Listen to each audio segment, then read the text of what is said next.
Hello students, all of you welcome to your educational channel Pankaj Science World. Students, we are studying the chapter acid, bases and salt. In that chapter today we have to study the new topic that is electrolysis. तो electrolysis किसे कहते हैं, electrolysis की process कैसी होती है, उसमें electrolytes हम यूज करते हैं तो इलेक्ट्रोलाइट किसे कहते हैं, इलेक्ट्रोलाइटिक सेल किसे कहते हैं, कैथोड रिएक्शन क्या होती है, एनोड रिएक्शन क्या होती है, तो इन सब के बारे में आपको इस वीडियो में पढ़ना है. तो watch this video completely. If you have not subscribed my channel, then subscribe it, and if you like the video, don't forget to share my video. Now we are going to start the process of electrolysis. तो electrolysis किसे कहते हैं बच्चों, तो अब यहाँ पे कुछ आप देख पा रहे हैं, असेंबली देख पा रहे हैं. तो first this is the beaker, this capacity is 100 ml and you have to take the 1 gram of copper sulfate यानी CuSO4 in a 50 ml of water. तो हमें क्या करना है, 1 ग्राम कॉपर सल्फेट का 50 ml वाटर में सॉल्यूशन तैयार करना है और ये सॉल्यूशन हमें 100 ml कैपेसिटी जो है बीकर की उसके अंदर हमें डालना है. Then you have to dip the 2 thick rods. Out of this one is of copper and another is of carbon. तो कॉपर और कार्बन रॉड हमें लेने हैं जिसे क्या कहते हैं, इलेक्ट्रोड कहेंगे. तो 2 इलेक्ट्रोड हमें यहाँ पे लेना है, जैसे हमें पिछले वीडियो में पढ़ा था कि इलेक्ट्रोड किसे कहते हैं. तो कॉपर इलेक्ट्रोड जो है, कॉपर का जो रॉड है, it is attach to the positive terminal of the battery. इससे हमने पॉजिटिव टर्मिनल, बैटरी के पॉजिटिव टर्मिनल को अटैच किया है. Therefore this copper acts as a anode. तो कॉपर क्या काम करेगा, एनोड, क्योंकि जो रॉड जो है पॉजिटिव टर्मिनल को अटैच करते हैं बैटरी के, उसे हम एनोड कहते हैं. और carbon rod, carbon is a good conductor of electricity, that is a graphite का बना हुआ है, graphite is a form of carbon. तो इससे इलेक्ट्रिक करंट पास होता है और ये अटैच किया है निगेटिव रॉड को. Therefore it acts as a cathode. तो ये क्या काम करेगा, कैथोड, क्योंकि बैटरी के निगेटिव टर्मिनल को जो रॉड अटैच करते हैं वो कैथोड कहते हैं. इसका अर्थ है कि कॉपर के ऊपर पॉजिटिव चार्ज है और कार्बन रॉड के ऊपर निगेटिव चार्ज है. Now we have add the solution of copper sulphate. अब कॉपर सल्फेट जो है, जिसको अगर हम वाटर के अंदर ऐड करेंगे तो there occur the dissociation and copper is a salt and the salt in aqueous solution dissociates almost completely and this copper sulfate solution forms the copper and sulfate ions. तो copper जो है ये cation, copper ions are cation and sulphates are the anion. And ये solution के अंदर क्या है, अब ये सभी जो है आयंस प्रेजेंट है. It contain the ions in a larger extent और greater extent and you have to make the switch on. अभी हमें क्या करना है, स्विच को जो है वो ऑन करना है. When we make the switch on the bulb glows. तो इसका अर्थ क्या है, the bulb glows, it means that electric current flowing through the circuit and the electric circuit is completed. And now you have to observe these 2 rods, what changes is taking place here. अब यहाँ पे क्या क्या changes होते हैं, तो कुछ समय बाद after some time you see that there occur the deposition of copper on the part of the carbon rod which is immersed inside the solution. तो सॉल्यूशन के अंदर कॉपर का जो हिस्सा है उसके ऊपर आप देख पाएंगे कि कॉपर जो है वो डिपॉजिट हुआ है, कॉपर यहाँ पे तैयार हुआ है. तो हाउ डिड दिस हैपन, तो ऐसा क्यों हुआ है. तो what happens when the electric current passes through the solution also, at that time there occurs this solution contains the copper ions. solution के अंदर क्या है, copper ion. being the positively charged copper ions they are attracted towards the cathode. क्योंकि cathode के ऊपर negative charge है, ये rod, carbon rod negatively charge है और कॉपर आयंस जो है वो कैटायंस है, पॉजिटिवली चार्ज है. तो पॉजिटिवली चार्ज आयन इसके ऊपर अट्रैक्ट होते हैं. तो अट्रैक्ट होते हुए and carbon rods, when the electrons are passes through the carbon rods, these copper ions gains the electrons and by gaining the electrons the ions are converted into the solid atoms. तो यहाँ पे क्या हो रहा है, anode cathode के ऊपर क्या होता है, this is called as cathode reaction. तो कैथोड रिएक्शन क्या हो रही है, तो कॉपर आयंस जो है वो बाय पॉजिटिवली चार्ज है, it gains the electron and by gaining the electrons now it converts into the copper atoms and this copper atoms are deposited on the carbon. तो यही कॉपर एटम्स जो है यहाँ पे डिपॉजिट होते हैं। तो इसका अर्थ क्या है, the copper ions in the solution are used up and by gaining the electrons here they are deposited. तो इसका अर्थ क्या है, तो कॉपर आयन जो है इसकी संख्या यहाँ पे कम हो रही है। It means that the colour of the solution should have to be change. तो ये ब्लू कलर का सॉल्यूशन है, उसमें कॉपर आयन अगर निकल जाएंगे तो उसका कलर चेंज होना चाहिए, but you see that the colour of the solution remains the same until the electric current passes through. जब तक इसमें से इलेक्ट्रिक करंट पास हो रहा है तब तक कलर जो है सॉल्यूशन का चेंज नहीं होता है। तो इसका रीजन क्या है, what is the reason behind it, because on passing the electric current this copper rod, this electrode it is made up of copper, the atoms of the copper rod loses the electron and by losing the electrons the atoms in the copper rod they forms the copper ion and this copper ion enters in the solution। तो यहाँ पे क्या हो रहा है, copper ions इसके solution के अंदर आ रहे हैं। तो एनोड के ऊपर क्या हो रहा है, at anode, at cathode, at anode reaction. तो एनोड के ऊपर क्या रिएक्शन हो रही है, तो एनोड के ऊपर रिएक्शन हो रही है कि जो कॉपर है, क्योंकि एनोड जो है कॉपर से बना हुआ है तो उसमें क्या है, कॉपर के एटम है, तो copper atoms loses the electrons and this by losing the electrons they forms the copper ion.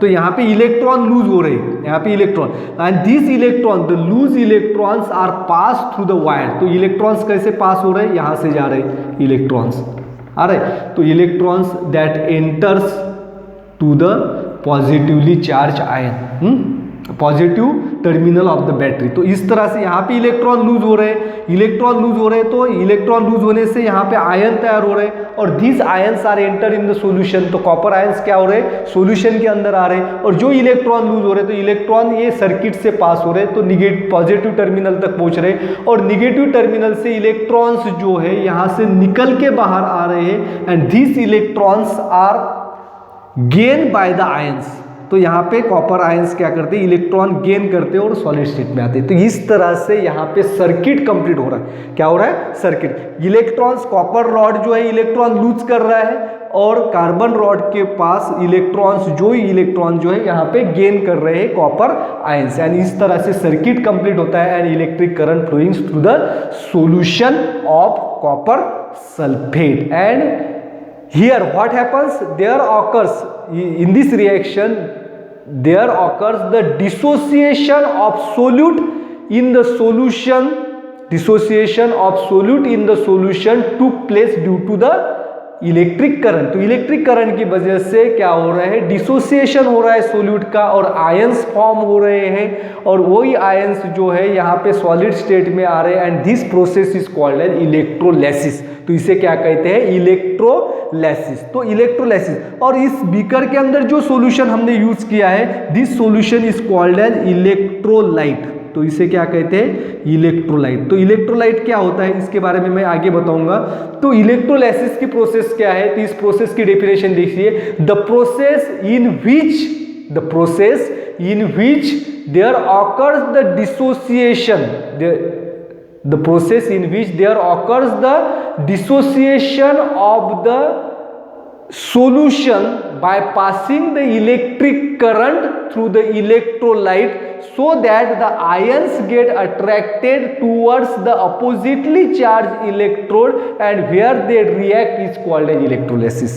आगे समझ में इलेक्ट्रोलाइसिस क्या होता है, तो इलेक्ट्रोलाइसिस ये प्रोसेस है, the process in which dissociation is taken place.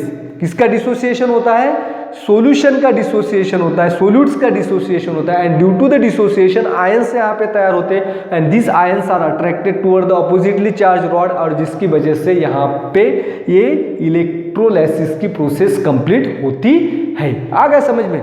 तो इलेक्ट्रोलाइसिस की प्रोसेस जो जब हो रही है तो यहाँ पे क्या हो रहा है, the electrolysis process has the two parts, there are two reactions are taken place, one at cathode and one at anode. तो कैथोड के ऊपर क्या हो रहा है, जो इसके अंदर सॉल्यूशन के अंदर आयंस प्रेजेंट है, कैटायंस प्रेजेंट है, वो कार्बन रॉड की तरफ अट्रैक्ट होते हैं क्योंकि उसके ऊपर निगेटिव चार्ज है, और पॉजिटिवली चार्ज आयंस इसके तरफ अट्रैक्ट होने के बाद they take the electrons and by gaining the electron they converts into the atomic state and this copper is deposited here.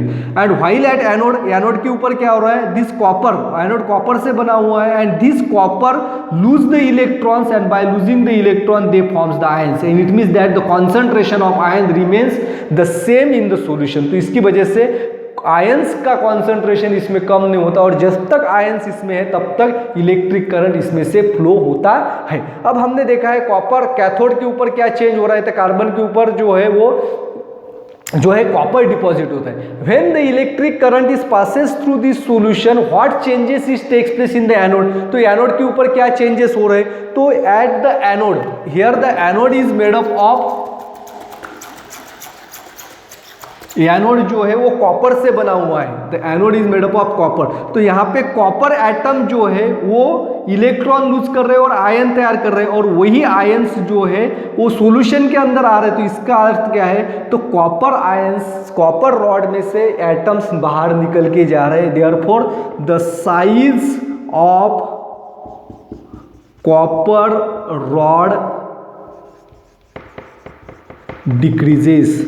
तो कॉपर रॉड जो है उसकी साइज क्या हो जाएगी, धीरे धीरे धीरे धीरे कम होती जा रही है, क्योंकि इलेक्ट्रॉन लूज हो रहे हैं, आयंस तैयार हो रहे हैं और आयंस अंदर आ रहे हैं। तो इसकी वजह से एटम जो है वो कॉपर रॉड से निकल के बाहर आ रहा है, तो साइज जो है उसकी धीरे धीरे कम होती है। To continue this reaction you have to replace this copper rod time to time, क्योंकि धीरे धीरे इसकी साइज कम हो जाएगी और आखिरी एक समय आएगा कि कॉपर रॉड खत्म हो जाएगा। तो रिएक्शन स्टॉप ना हो, इसलिए यहाँ पे हमें क्या करना पड़ेगा, दूसरा कॉपर रॉड यहाँ पे यूज करना पड़ता है। This happens the changes in the anode and cathode के ऊपर कॉपर डिपॉजिट हो रहा है। The points to be remember in case of the electrolysis reaction. तो इलेक्ट्रोलाइसिस रिएक्शन के अंदर हमें क्या क्या बातें ध्यान में रखना है। It is necessary for the solution और the liquid used for the electrolysis that contains the large amount of dissociated ions in it। तो उसके अंदर आयंस होना, डिसोसिएटेड आयंस होना वो भी जरूरी है, और वो भी लार्ज अमाउंट पे होना बहुत जरूरी है, क्योंकि electric current and this electrolysis process taken place only when if the solution contains the large amount of dissociated ions in it। therefore the substance which dissociates to a great extent, the solution or liquid which dissociate to a great extent is called as electrolyte। तो electrolyte किसे कहते हैं,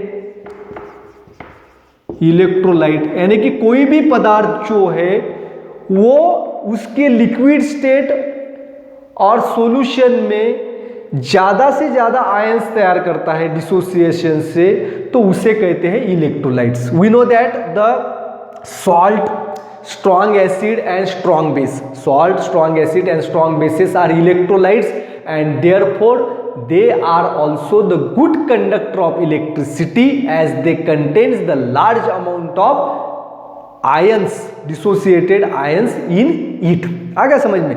and the assembly, ये जो assembly, in the assembly the container containing the electrolytes and the electrodes dip in it is called as electrolytic cell. तो इसे कहते हैं इलेक्ट्रोलाइटिक सेल। तो इलेक्ट्रोलाइसिस की प्रोसेस किसके अंदर होती है, इलेक्ट्रोलाइटिक सेल। इलेक्ट्रोलाइटिक सेल इसका अर्थ क्या है कि जिसके अंदर ये सॉल्यूशन है और दो इलेक्ट्रोड है, and the solution which is used in the electrolytic cell is called as electrolyte. इसके अंदर जो सॉल्यूशन है वो इलेक्ट्रोलाइट। तो इलेक्ट्रोलाइट क्या होता है, जो सॉल्यूशन जो है जिसके अंदर large amount of dissociate ions है उसे इलेक्ट्रोलाइट कहते हैं, और इस असेंबली को इलेक्ट्रोलाइटिक सेल कहते हैं, और जिसके अंदर क्या होता है, ये रॉड होते हैं। तो रॉड को क्या कहते हैं, इलेक्ट्रोड। तो electrolysis process is carried out in electrolytic cell. तो इलेक्ट्रोलाइसिस की प्रोसेस कहाँ पे होती है, इलेक्ट्रोलाइटिक सेल में। तो इलेक्ट्रोलाइटिक सेल्स में क्या होता है, एक कंटेनर होता है जिसके अंदर इलेक्ट्रोलाइट होता है, सॉल्यूशन जो है उसे इलेक्ट्रोलाइट कहते हैं, और रॉड होते हैं जिसे कहते हैं इलेक्ट्रोड। आ गए समझ में। And we know that does, यहाँ पे एक क्वेश्चन है, does pure water is a good conductor of electricity और not. If we use the pure water in this electrolytic solution, if we use the pure water, इसके अंदर अगर हमने pure water का इस्तेमाल किया है, and if we pass the electric current through it, then the bulb does not glows. तो pure water के अंदर जो है बल्ब यहाँ पे नहीं जलेगा। तो इसका अर्थ क्या है, pure water is a bad conductor of electricity. तो प्योर वाटर बैड कंडक्टर क्यों है, इसका रीजन क्या है? तो हमें पता है the pure water it also forms, the water जो है, वाटर का फॉर्मूला है H2O, it also contains the H positive and OH negative ions. तो इसके अंदर भी H पॉजिटिव और OH निगेटिव आयंस होते हैं।